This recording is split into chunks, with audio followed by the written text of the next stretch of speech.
Assalamualaikum warahmatullahi wabarakatuh sahabat beriman. Yang dirahmati Allah Subhanahu wa Ta'ala.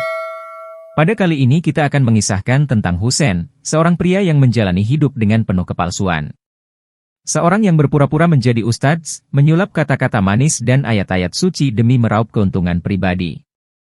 Hidupnya berputar di sekitar kebohongan yang dia ciptakan, namun di kota suci Mekah, kebenaran akhirnya terungkap dengan cara yang paling mengejutkan. Di sebuah desa kecil di Indonesia, Husain dikenal sebagai seorang ustadz yang karismatik. Dengan jubah putihnya yang selalu bersih dan senyumnya yang menawan, dia berhasil menawan hati banyak orang. Setiap kata yang keluar dari mulutnya terdengar bagaikan emas.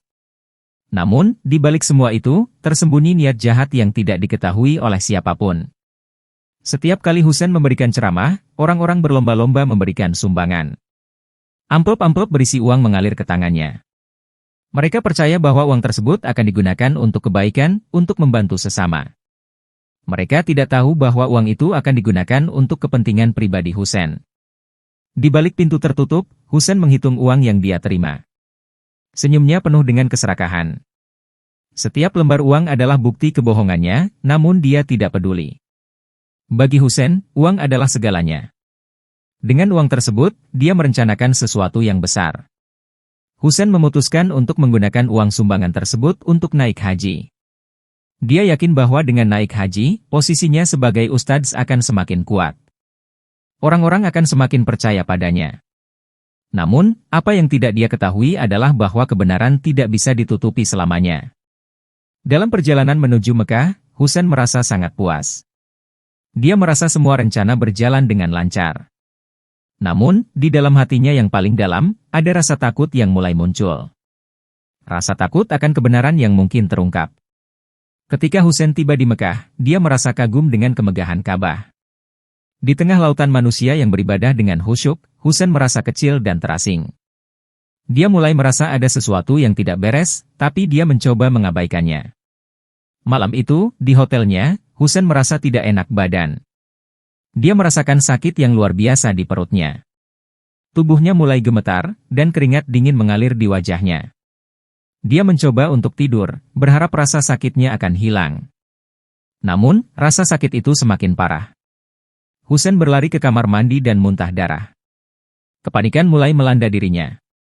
Dia menyadari bahwa ini adalah azab atas kebohongan dan keserakahannya. Dia tidak bisa lari dari kebenaran lagi. Husain akhirnya dilarikan ke rumah sakit. Di sana, dia terbaring tak berdaya, dengan selang infus di tangannya. Wajahnya penuh dengan penyesalan.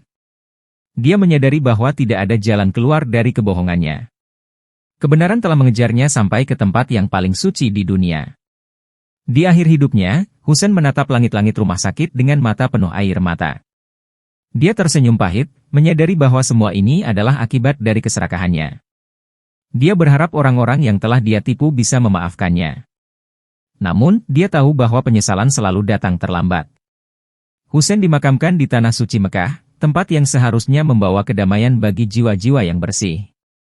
Namun, bagi Husain, tempat itu menjadi saksi terakhir dari kebohongan yang dia jalani sepanjang hidupnya. Di desanya, kabar kematian Husain membawa kesedihan dan kekecewaan. Mereka merasa telah dikhianati oleh seseorang yang mereka percayai. Namun, dari kejadian ini, mereka belajar bahwa kebenaran selalu menemukan jalannya. Meski penuh luka, kehidupan di desa itu terus berlanjut. Orang-orang kembali beribadah dengan lebih tulus dan hati-hati, belajar dari kesalahan yang lalu. Mereka menyadari bahwa iman dan kebaikan tidak bisa dibeli dengan uang, dan bahwa kebohongan tidak akan pernah membawa kebahagiaan yang sejati. Inilah kisah Husain, seorang pria yang hidup dalam kepalsuan dan menemukan kebenaran dengan cara yang paling menyakitkan. Sebuah pelajaran tentang kejujuran, keserakahan, dan penyesalan yang abadi.